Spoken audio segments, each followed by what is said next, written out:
So, hello everyone, this is Martin and you're listening to a new episode of the Wasted Hour podcast. Today I'm in Paris at the mfpen showroom and sitting in front of me is Sigurd Bank, the founder of mfpen. Thank you so much for taking the time today. Thank you too. So, we are starting stocking mfpen from now on for the Spring-Summer Collection 23. And I'm super happy to have the time today to talk to you because when I got introduced to your brand, I was totally appalled by the images and also the dead stock materials and how you put together everything. So, and as I'm always super interested about the story behind the brand, there are some questions and things I would love to know more about. So I want to start more as the beginning because you started working in fashion as a buyer and then you studied production and worked for many other brands as well. But do you know what got you into fashion in the first place? When I was a teenager, I did a lot of graffiti. Ah, okay.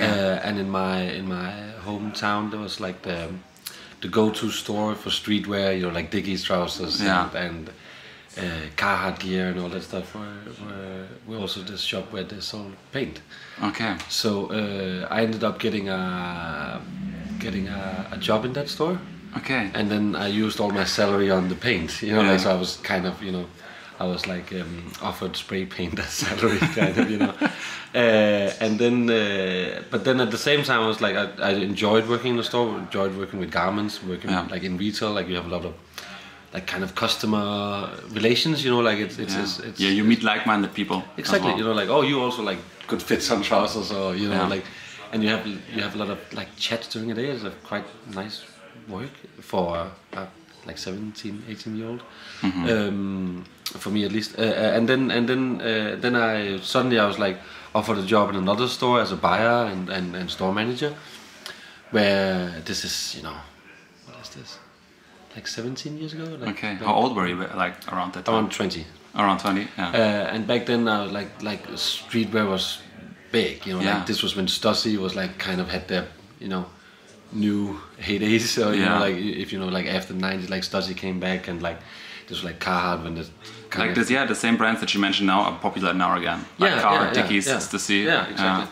But then I was buying these brands. I remember Norse Projects was like, you know, like, oh, this new brand from Copenhagen, and you know, like, and it was like, and this was also when like Supreme, like people started looking at Supreme, you know, like, and there was like, and the box logo capped like the 5-panel, and it was just that era.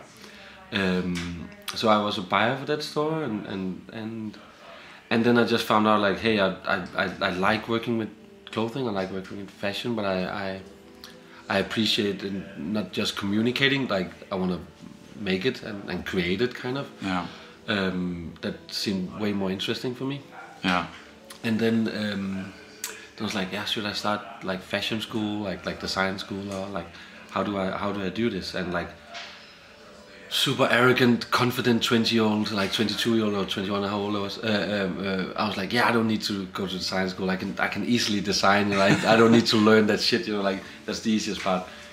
But that meant like I want to know how to make it. Yeah. Do you know what I mean? Like I felt like everyone can design, but no one knows how to make proper clothing. Yeah. So instead, I studied something in Copenhagen. Like it's like the line was called like sourcing. It was so unsexy. Yeah. You know, like there was like one class in like 20 people studying it, and it was like connected to a design school, and everyone wanted to study design or marketing. Because that's way more sexy, you know. Like, and this was like Incoterms and like how to like compositions and fabrics and all these, you know, like how to investigate a fabric and like all these, like and also pattern making and like just like production of clothing. You know? And it was so unsexy but so valuable. Totally. You know? And I know a lot of designers, they struggle today like how to make garments.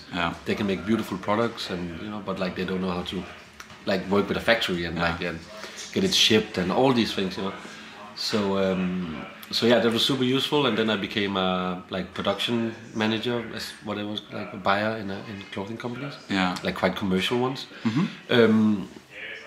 And then I just saw these factories. They always had like rolls of fabric, you know, like 50 meters here, like 70 meters there, like from from other brands, like leftovers from like either production or sampling or whatever. And I was like, and then when I worked for this company I worked for back then, I was like, a part of the agreement was like I could do my own stuff on the side. Okay. And they paid me so bad. Like fuck. I was like, yeah, it's cool. I get like so little money. And so for me, it was like, yeah, it's cool because I can do my own thing. And you're like, but hey, they fucking ripped me off, But at the same time, I met some factories, and then I saw like, hey, there's so many leftover fabrics out there. Yeah. Because what people perhaps don't know is like when you develop like a collection and you buy a fabric, you have to buy certain amounts. Yeah, right. Like there's always minimum orders. Like if you buy virgin fabrics, it's always like 300 meters, 500 meters, or so there's always some leftovers. And if a lot of brands they do sampling, like all brands do, but then when you do sampling, like there's also sample meters, and it's normally 50 meters or 100 meters. Yeah. And then if you do like a few blazers, like a proto or like some samples, you just end up spending like 25, and then there's like 50 meters left or so, Yeah. And as the beginning of the brand, like 50 meters was enough for us because we sold very little, so we could use 50 meters for a shirt or 50 meters for some trousers. And then I started making a small collection, like 10 hangers or whatever, and then step by step it just grew, and now we're buying massive amounts of that stock. Like 50 meters. Like I don't even want to look at it. Like because it's not enough. Like now we, and all the I have like a lot of connections within that stock, and like especially in Italy, and they. So it's like we don't use agents because I know the warehouses where they have these fabrics and stuff. Yeah. But they send us these swatches, like small piece of fabrics, and then it's like we have 400 meters of this, and like the other day I bought like 5.5 kilometers of fabric, and like that was like almost 100,000 euros. Because like when we find it, like sometimes I found 800 meters. It's luxury fabrics, like 800 meters, like a 100% tropical wool. Like we use it for trousers. We just buy them now. Yeah. Because we also have the liquidity for it. Like when I started, I had no money to buy these fabrics, But the point was that, like these places, they know that I'm a good, so they send me first because they know I'll buy full bulk. Yeah. You're a good customer for them now. Yeah. And exactly, that's like, but did you build like those relationships like back then when you worked for others, or like how do you develop it over time? Like, it's just like when you work for companies, then you meet producers and then like factories, and then you meet the factories, and then you start asking questions, and then you meet another factory, and then like suddenly, and now I'm not a known name, but like there's I guess there's a few people in Italy who knows who I am because like he's the guy who buys all the stock, and we bought. It's quite fun. We have like Louis Vuitton fabrics, we have Yves Saint Laurent fabrics, like. We had a trouser, like internally we call it the Gucci trouser. Yeah. Like it was for autumn winter 22, like this. What was it? SS? Can't remember. Like a classic trouser model, and it's like this just 100% wool and this like beige sand kind of color, which was a Gucci fabric. Oh, okay. So you're just running around the office, you're like, hey, it's the Gucci, and next season it's I bought some Maison Margiela fabrics too, where it says Maison Margiela in the fabric. Oh, okay. Like a pinstripe where it says Maison Margiela. Yeah. Oh, that's amazing. And we're gonna do a small, because that was only like 70 meters, like 2 fabrics, like a white one with it and like a black one. So I hopefully this year we're gonna have a small capsule of like deadstock Margiela, and it's legal. Like we can, because they sold the fabric, so we can use it. Just fun to make a suit with says Margiela. Also like a piece of history, like that's from the fabric as well. Everyone is inspired or affected by Margiela, like. Yeah, I think like even though like for me when I got into fashion, and I think that was like over 12 years ago, I totally dived into it. I just find it so appalling, like like the whole story about him and like what he did, and I think even like people now, it still has like a lot of magic. Yeah, 100%. But also because he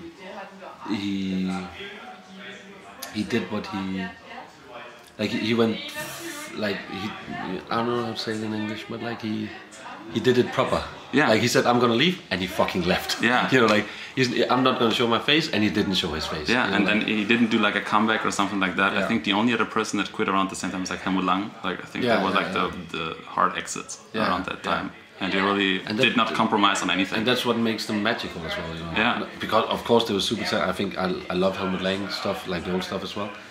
And it was just like they left before the magic disappeared, if you can say, you know what I mean? Yeah. Like that makes them immortal in some way. Yeah, exactly, 100%. You know? And we have no, in the office we have no, like we're not ashamed of being inspired by Margiela. Like, no, you can't do anything. Like we feel like everything we do, he already did it. Yeah. So you can just have to be honest about like, hey, this is our inspiration. Yeah, we kind of. It's of course we're inspired by the way he. It's more like the way he worked. It's not the pieces. Like yeah. And then a lot of times you just end up making something like, oh fuck, he did more or less very similar. But like same like your sweater, like it's the with the stitching. Stitching is inside out. You know, like that's his thing. You know, but it still looks very cool. So like you just have to be aware of him doing it, and then have aware like. You can still do it, like it doesn't. You know what I mean? Like it. Yeah, I think so too. If you know like the history and like exactly. I think that's appreciate it. Yeah, you know, like, and then you create it like in a new way, and I think that's always like what fashion is about. You know, like when you do it something like your own way, it's not like a rip-off. I think that's how it like inspires other people and it snowballs into something new eventually. Also because like we really. We aspire. Can you say that? This sounds so. Pretentious. Aspire. We aspire to do menswear. Yeah.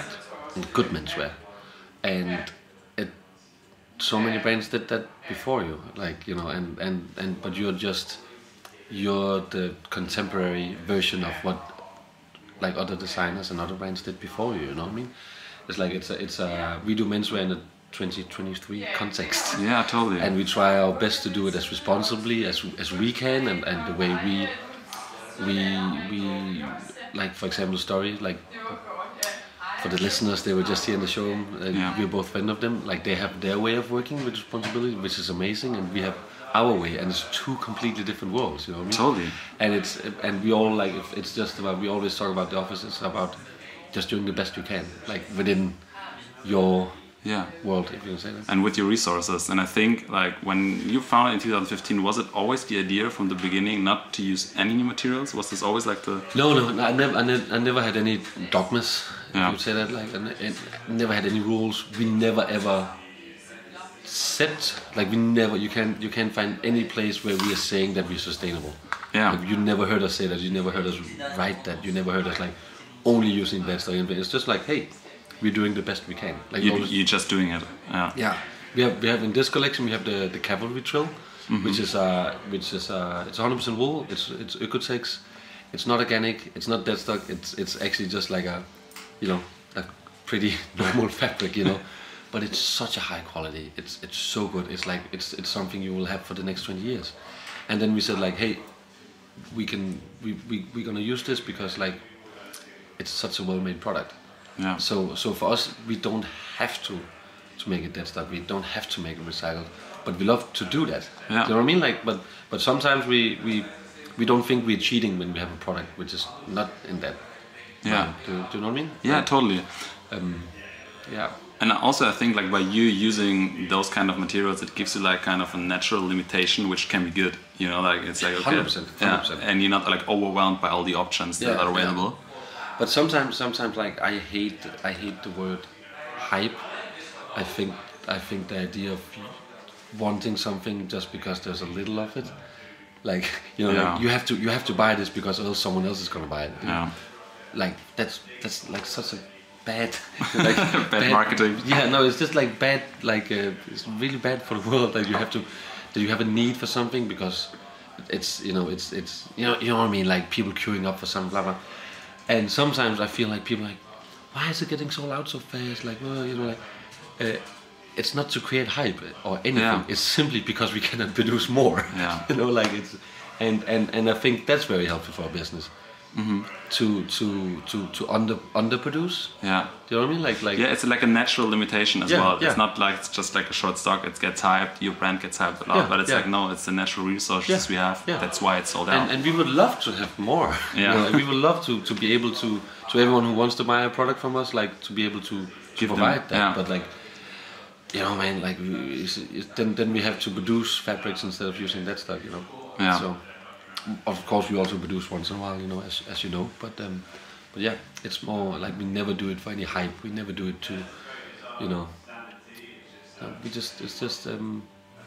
I hate having leftover stock. Yeah. I love a product being sold out, and I know every single garment we made within this product or whatever is out there in someone's wearing it. You know, yeah, exactly. And loving it. Yeah, yeah, exactly. Yeah. But I think that it's like so cool that it's also like how you said it. For me, mfpen from the beginning was like super, like very low key. You know, like it's not like a big marketing strategy behind it. You're not screaming the loudest. It's not like something like. But I wonder like how did she get to start the attention that you have now? Because like now you're like a bigger brand. You're buying like more kilometers of fabrics. We still like you know we feel established somehow. You know, like because like we don't chase new stores. We don't like people know who we are, but at the same time we're like really small. You know, like yeah. But I don't know how it came to be to where we are. Sometimes we use the word authenticity. Authenticity. Yeah, I think. You know, like so for us, it's so important being authentic. Yeah. In everything we do. When we do something like when we do a suit, it has to look like a suit. We're not trying to, you know what I mean, like, or like same with the music. Like the music we play in the showroom is music we like. We're not doing anything because it's cool, or you know. And I hope and I believe that people can see that we are authentic in the way we do everything. You know, like same like our photos. Like we always use the same photographer. Like he's a really good friend of mine now, and like.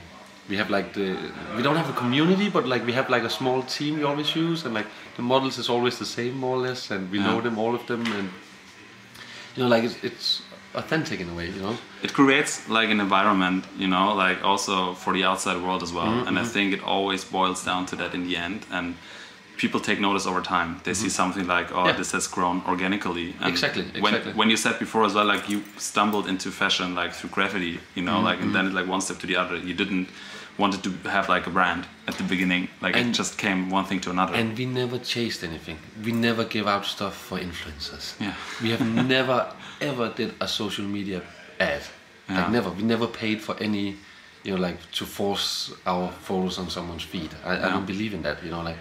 I don't like if others do it. It's fine with me, but like it's for us. It's like, and people are always quite impressed. Like, how can you have that much traffic without doing any ads and stuff? Like, I don't know, but I hope and I think that our followers and our, you know, like they enjoy the fact that we don't. They appreciate it. Yeah, exactly. Yeah, because you're doing something right. And we talked about before with Zaid and Katie from Story MFG before, like I think for fashion brands when they're coming up and emerging brands like you, there is like no blueprint, and at some point you just have like to do what feels right for you. 100%. And if you stay true to that, people will take notice. Yeah,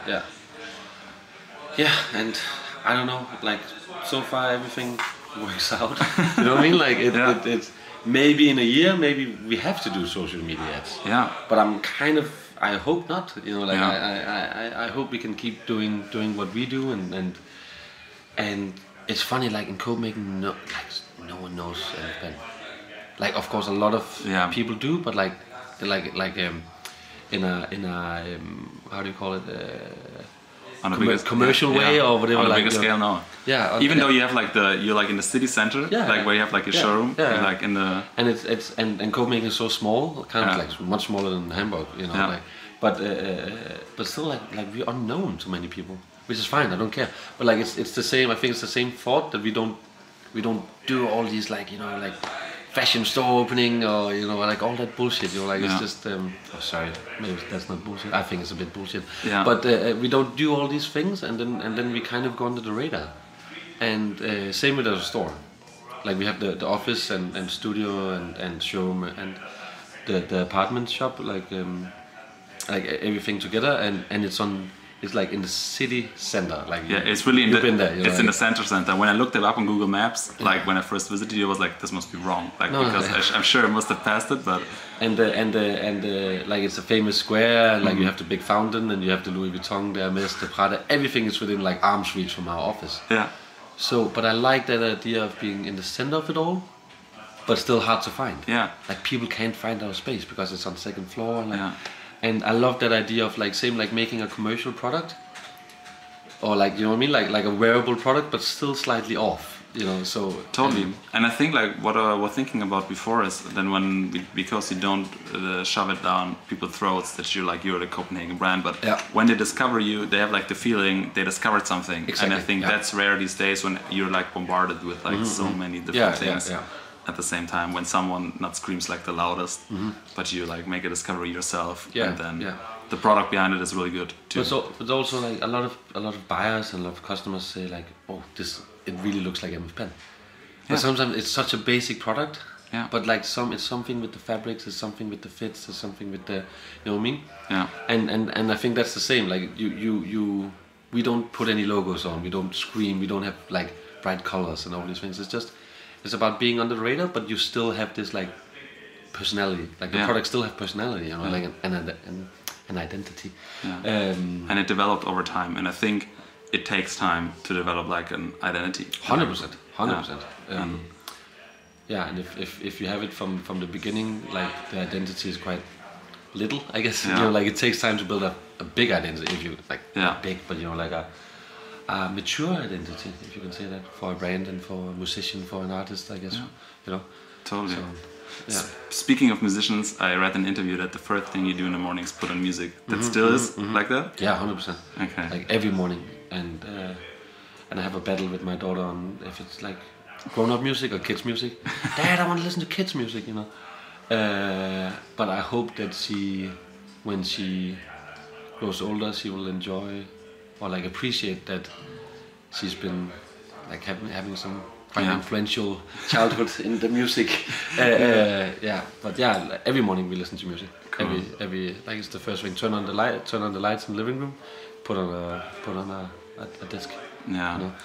What are like the first artists or albums that like really influenced you? Like also like in your graffiti phase that you talked about earlier. What were you listening to that time?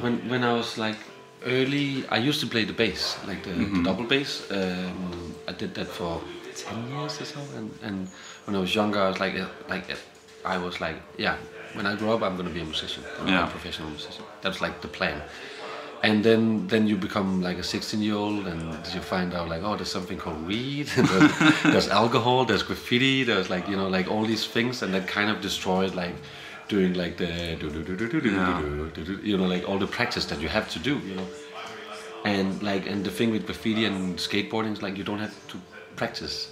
Yeah. Like when you do it, that's the practice. Yeah. And when you play music or something, like you have to do the, what do you call it, like the chords. And you have to practice a lot, you know. So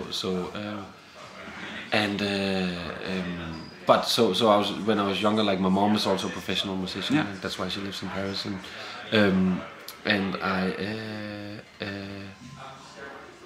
I listen to a lot of jazz and classical music, to sound a bit pretentious, but I also listen to a lot of hardcore stuff. Yeah.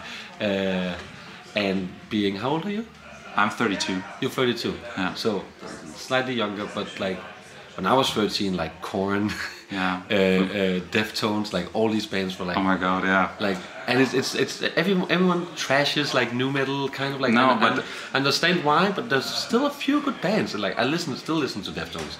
Deftones are like really my most favorite band. Yeah. Ever. Yeah. Like for the past 20 years they've been with me, or like even longer. So I was like 10 or 11 when White Pony came out. Oh. And this is like still to this day my favorite album of all time. And these are one of the bands. They are the Radiohead of metal. You know, like they're so good. And but I don't like Korn. Like, but like Deftones for me is like, fucking Around the Fur, White Pony, like such great albums. There's also like a band called Snot I know them too. That's yeah, so good. Get Some is their album. Yeah, fuck, so good. Rest in peace, by the way. But yeah, I listen to that too. Like I think like everyone has like a balance of you. You know, you listen to this stuff and you listen to this. Like you're not what do you call it? You don't only listen to one genre. You know, like. And then later I'm also into hip hop, I guess, and like golden era hip hop. You know, like J Dilla and Slum V and stuff like that. Because I think they had like the same appeal like back then, like the metal, like the new metal, and also like the boom, like golden era hip hop, like Wu-Tang. They had like such a good attitude. Yeah. You know, like when they come out. I love 36 Chambers stuff. Yeah, like, it's so raw. Yeah, but then when I then like metal music and I like also some black metal and stuff and it kind of disappeared for me when I grew older and I started listening to a lot of techno and and I think that which everyone does like techno is just like, especially in Copenhagen, it's quite big and then when I got slightly older I found out like, hey, like heavy metal is actually really, really my thing. And now I'm going to a lot of like metal concerts. Like next week I'm seeing a band called New Adulthood, which is like a kidney dagger or something. Like it's like this punky black metal stuff, and it's just I just found out like, hey, I really enjoy aggressive music. It's the same for me. Like I've always listened to metal, but like the love came back in full effect like 7-8 years ago, because it still gives me something that the other music genres don't give me, and like this year I've been to Hellfest for the first, like last year I've been to Hellfest, and it's also like where for the first time I saw Korn live, like, and it was just like so strange to me, because like my 12-year-old me and my 32-year-old me just gave them high five, because I was like, okay, this is happening, but all the energy, and like still there's like a very technical aspect to some bands as well that I appreciate like a lot, and it's not the most commercial music, but that's why some of the bands are super uncompromised, in what they put out, which I miss in like hip hop nowadays, because like it's the most famous music everybody listens to. But at the same time, I also like like Steve Reich, Steve Reich, like that kind of world, like that's also big. And Ryuichi Sakamoto, my daughter is more or less named after him, and like all these composers, which also kind of have this like darkness to it, and. So I think everything is just a mix, and we are in an age where I feel like we're not going to discover anything new. There were no new music being invented, but still I discover like a lot of new good bands. 100%, but like I'm just saying, like you will not have the same feeling towards music as you had when you were a teenager. No. And when you're 50, you're still going to be listening to Deftones, and there's still going to be coming new cool bands like emerging, whatever. But you will still have your heritage of music that still is like it's deep within you, kind of. You know what I mean? It has some place in your heart that can't be like filled with someone else. Like you can like create new memories as well. That's what I was so depressed at the beginning of my 20s, because I thought like all the new music I'm discovering now, I can't build like memories to it. Yeah. But now of course I listen to the music like I listened to 10 years ago, and it still gives me like goosebumps. But of course, like discovering something for the first time, like of course that's why I mentioned like the Deftones. There will never be a second band like that. No, for me. I remember Fashion Week a few years ago. Roskilde Festival in Copenhagen. So I messed up the dates and stuff and blah blah blah. And then I was here in the showroom and I was like, "Yo, at the drive-in is playing this afternoon at Roskilde." It was when they did the reunion. Yeah. And then I had to like, I was just like, "Yo guys, I need to leave." And then I booked a flight to go home. I thought it was the next day. Like so I had a flight the next day. Like it's this afternoon. And I go there and like I go in the pit alone, and like I had my friends, but they didn't want to go in there. Fuck, it was so beautiful, and I was crying. I was like, fuck, it was so good. A few hours later, Underworld is playing at the same stage. Okay. And it's kind of like it's completely different, and that was so good. That was just fucking ecstasy. Like fuck, it was so amazing. Underworld. Yeah. And then an hour later you had the what are they called? What's that band called? Death Grips. Death Grips. Which is kind of like a mix of very like there's like metal but like techno and like So I'm happy I went home for that. That's a good day. I mean, you waited around like me. I waited 17 years for I had to drive in to come back. So when they did the reunion tour, I was standing there front row, and because I thought I would never hear those songs again. No. And then they come back and they were live and like the energy, and it's funny that you mentioned like I cried too because like, it was just like emotional for me. This album like I was so like my heart is buried somewhere in there. Yeah. And it was deeply connect. But it's funny because like Hugo, our sales manager of sales, the guy during our sales, he's we bonded on hardcore and metal stuff too. You know, like so it's funny that you I guess you meet people, and if they have the same you know, like you can talk about music in a way, and then you bond on other levels as well, you know? Totally. Because I think what I said before, like, and it's always funny because I get like the email saying like it's a fashion podcast, but Martin talks about music all the time, but with the other designers. But it's also because I think a lot of designers draw a lot of influence like from music as well. And if you connect on music, like you get to know someone really good because you share like a very intense emotion, which you normally don't like share or connect with in an everyday life. But like when you talk about like, I don't know, Deftones or being in the pit at the drive-in, like we both share like a feeling, you know, and you connect in some ways. But also like all our, like most of my clothing also has a slight reference to my teenage years and my idols, if you could say that, like, you know, like our fits, like the trouser fits, it's wool, but it looks like the Dickies fit, you know. And we always put sneakers on, you know. Like sometimes I feel like putting the Adidas Superstar, you know, like because that's just all paint. Yeah, exactly.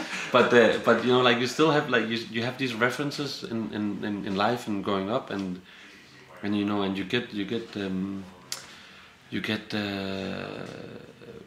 what's the word for it? Affected, influenced by the musicians and by movies, by all these things, and so I think the music you listen to as a teen will influence your life somehow. Yeah, it leads you in like one direction, and I think, and it's also like my theory, if you're like very passionate about music at some point in your life, that passion can be translated to other things as well. And I see a lot of people that haven't been like passionate about something in their life, and they just carry on with something, you know, like, and I think like music is one of my biggest passions, and somehow like the same intensity when I looked up like discographies from bands and like checked where they were playing, I had like when fashion came, and I wanted to know, like I soaked everything just up. And it kind of came into place, and when it's like interwoven like with music as well, that's why sometimes I hate fashion so much and I'm just sick of it, but like there are shows or like lookbooks or it's interwoven like with art or like also music, and that's when I like the cross references make me fall in love again. And I think that's the beauty of it. So 100%. But like the fashion without all the other things is useless.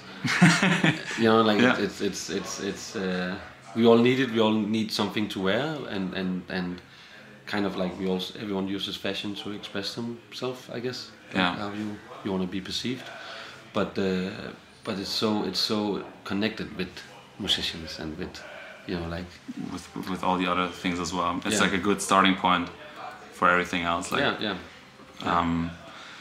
last thing like I wanna close is like, because like your label is now based in Copenhagen.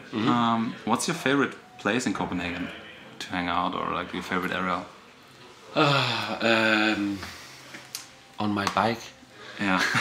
No, seriously, like that's the most typical like Danish answer right there. I love riding my bike in the summer, like with my friends. We go through the city, we go to the canals, go swimming, go to park, have some beers, and you know, like just riding around. Like that's the beauty of Copenhagen, and I feel like that's like when visiting the city, like people are like, yo, this is, you know, because you're so movable. Yeah, you can move around like so easily, like exactly. In the whole city. And you have everything within reach when you're on a bike. Yeah. So I would say that on my bike, that's where because that means that I can go everywhere. Yeah. Cool, Sigurd. We could talk about like hours about bands and art, I think, but we can move this into private. And just want to thank you for taking the time, and I'm really looking forward to introduce mfpen at the Wasted Hour and Me too. What you come up with next. Thank you.